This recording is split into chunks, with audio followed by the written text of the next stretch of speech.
Hi అండి. Welcome back to one more mini vlog. ఇది రంజాన్ రోజు ఈవినింగ్ ఉగాది పండగకి ఊరికొచ్చామనమాట. ఇంకా అత్తమ్మ వాళ్ళతో సెలబ్రేట్ చేసుకొని, అమ్మ వాళ్ళని మాట్లాడించేసి ఊరికెళ్ళిపోదాం అనుకున్నాం. బట్ కిరణ్ నాకొక పెద్ద షాక్ ఇచ్చాడు. చాలా రోజులైంది కదా! మీ అమ్మ వాళ్ళ ఇంట్లో లేవు. ఒక 4 డేస్ ఉండు. తర్వాత నేనొచ్చి తీసుకెళ్తా అన్నాడు. అనంగానే నాకింక రెక్కలొచ్చేసాయనమాట. నో చెప్పాలని అనిపిచ్చలేదు. అలాగని కిరణ్ వదిలేసి ఇక్కడే ఉండాలి అని గూడా అనిపిచ్చలేదు.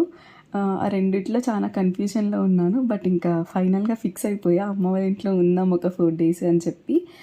బట్ వాళ్ళకేంటంటే మేము ఊరికెళ్ళిపోతున్నాము అని చెప్పాననమాట. కానీ వెళ్ళి సర్ప్రైజ్ ఇచ్చాము. మా చిన్నగాడు చూసాడు కదా! వాడికి మనుషులంటే భలే ప్రాణం అసలు.